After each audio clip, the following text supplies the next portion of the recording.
So a while back, I did a video talking about Sonic Frontiers cut content, and it did pretty well, and I saw a few people asking for a video on Sonic Forces cut content, so that got me thinking, well yeah, Sonic Frontiers had a lot of things that never made it to final release, the game still turned out good. That didn't really happen with Forces. Just a quick recap of its development, Sonic Team spent about 4 years making the game, and the first 2 were spent making the new engine, the Hedgehog Engine 2. And listen, you can say what you want about Forces. The game graphically looks nice. And you can see with these early development screenshots that it seemed to be a considerable upgrade from the Hedgehog Engine 1. So that left Sonic Team roughly 2 years of actual development time, and the game released in 2017 to mixed and poor reception. And for me, oh man, it was not a good day, bro. I deadass beat that game in 4 hours, and when I was done, I sat there and I felt nothing. And now after looking at this, at this concept art and all the cut stuff from the game, it feels like they wanted to go into a completely different direction with this game.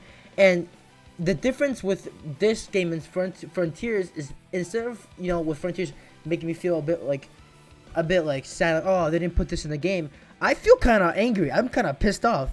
I'm gonna explain what I mean later. But first, let's look at some of the stuff that they didn't add. So, the concept art of this game looks really nice. And I'm only grabbing this stuff that looks cool and has some significant changes from the final game. And let me tell you guys, they were definitely cooking it. Oh shit, excuse me, I had to fucking burp. First up, we have Green Hill Zone. And oh my god, if you told me this was Green Hill Zone from Forces, I wouldn't believe you. It looks dark. There are gates and barbed wires all over the place. Definitely a much darker tone compared to the fucking sand hill that fucking Sonic is running through. And it looks like Eggman actually took over the place. Next up, we got this, probably my favorite piece of concept art in this entire game. This place is like this beautiful town that seems like, I don't think it's anywhere in the final game. It looks like kind of like a villa, almost like a Potos from Unleashed. And with these weird enemies that I don't think appear in the final game. I correct me if I'm wrong. And, for real, it looks like something straight out of Secret Rings. It looks like some part of Sand Oasis that we never got to see. I wish that they actually put this in the game. It looks so nice. Next up, we have what seems to be Luminous Forest, but it's titled Mystic Jungle, which I think is, the name for, the whole area, because Luminous Forest is only modern Sonic stage. And it looks like it leaned way more into that casino theme, with the dice and the cards, and they say, gambling! I love gambling! Everyone quits gambling right before they win big. I feel like with Mystic Jungle, all the Mystic Jungle levels, it wanted to go for a casino theme, but it felt more underplayed in the final game. If they were gonna do a casino theme, just go all the way, man. Just don't underplay it. Just go full in. It makes it feel more unique, I guess. Next, we have No Space. Now, this by far is the part of the game where they had such a cool idea and setting for a level, but they did fuck all with it. Absolutely nothing. There was even cut voice lines with Sonic which hint to the level being longer. A prison that goes on forever, huh? At least getting sent here taught me something. Nothing beats realizing that you're not alone. And in the concept art, you see Infinite here, so maybe it would have been a boss fight similar to the one in Luminous Forest, but nothing happens. This, low-key, this makes me kind of pissed that they did nothing with this place. Literally one of the biggest wasted opportunities in this game, possibly top 5 wasted opportunities in this game's history ever. Up next, we have Arsenal Pyramid, and at least from where Sonic is standing, there's no direct path to the pyramid, which could mean that Sonic would have to run along these dunes to get to the pyramid. Now, that could have led to a more open level, but with Sonic's controls in this game, no, I would not have enjoyed that. Next, we have Sunset Heights, which seems completely destroyed by Eggman. It looks like Sonic's straight up in hell, bro. I don't even know what's happened here. Eggman's robots have completely destroyed it. The whole entire city is on fire, right? And here again, we see that dark tone back again. It feels like this game really wanted to have a much darker tone, but for one reason or another, they toned it all the way down. Finally, we have a bunch of like different towns, like a mushroom town, a port town, and a mountain town, and they all seem to be destroyed. Now, this could imply that they wanted to add more towns besides that city that was being destroyed by Eggman, but they couldn't, put it in the final game.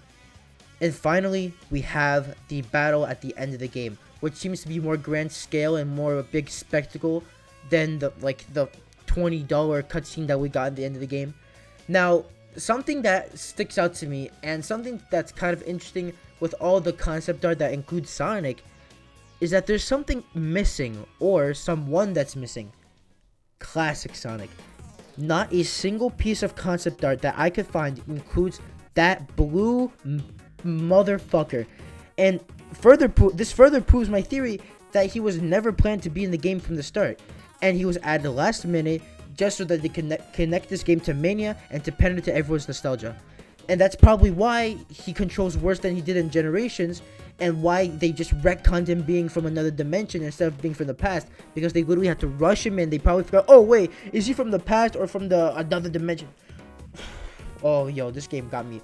I'm gonna talk about it later, but anyways. Since we're on the topic of other characters, it looks like Infinite had like probably the most concept art for a character in this game. He had like 6 or 7 different iterations, and I'm not gonna go through all of them because there's like a crap ton, but here are the ones that are most interesting to me. It seemed like his first rendition has like a ghost type figure. He looks like a ghost, and then he looks like this demon thing, and then he looks like, I think this is his 3rd or 4th one, but he starts to look more like his original self, but like he has dreads instead. And then he has like this bull look, like he looks like a bull. And then finally we have this last part where it looks the most similar to his, but he has like a crack in his eye.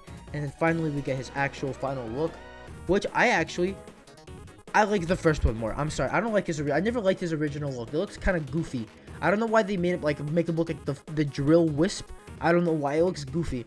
I liked his first look because it looks like it fits the theme of the game that I was trying to go for, and his character. It looks really dark and mysterious. And that seems to be all the interesting concept art for the game that I thought was cool.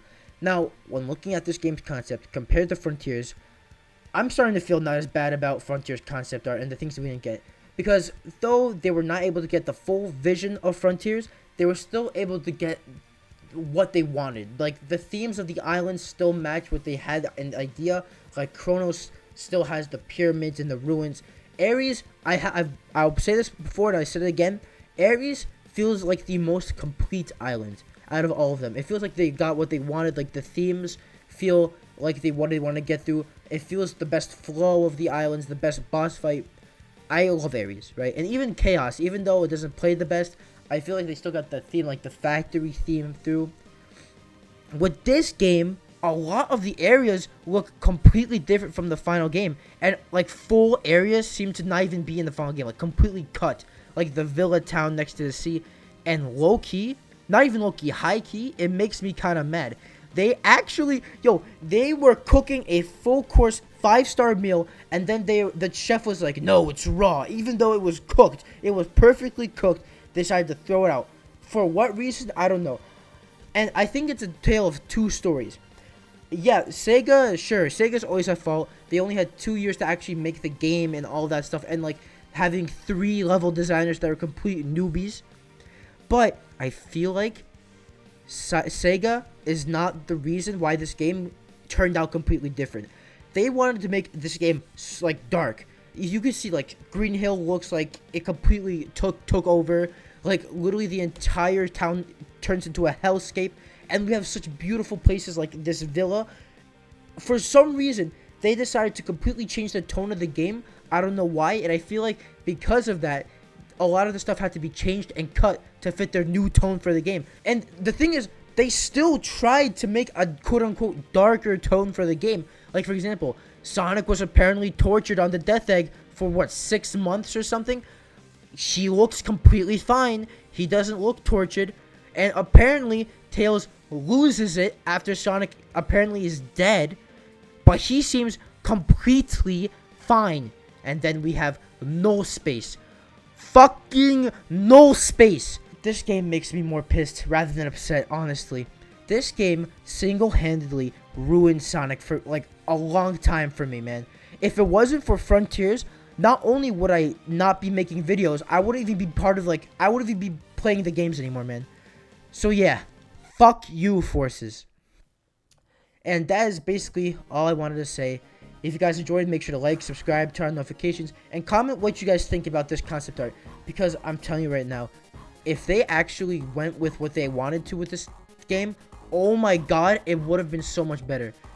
The tone and the vibe looks so much, oh my god. Honestly, they should have just left Classic Sonic out of the game.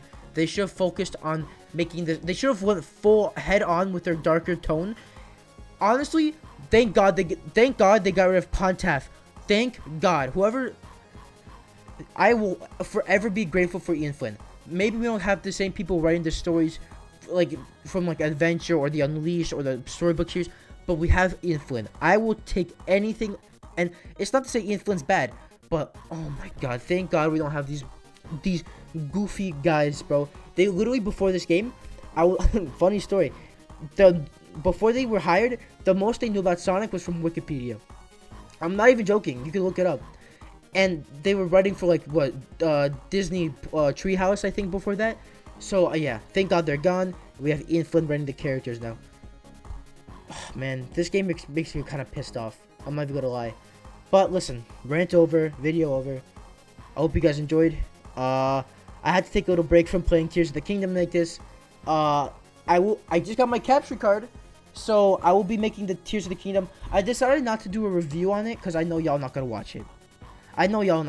So I'm not gonna put in like a week of my time just to make a review that y'all not gonna watch. So I'm just gonna make a nice video on my thoughts on it, maybe a little gameplay, maybe a funny video. Yeah, but until then, I'll see you on the next one. Bye bye.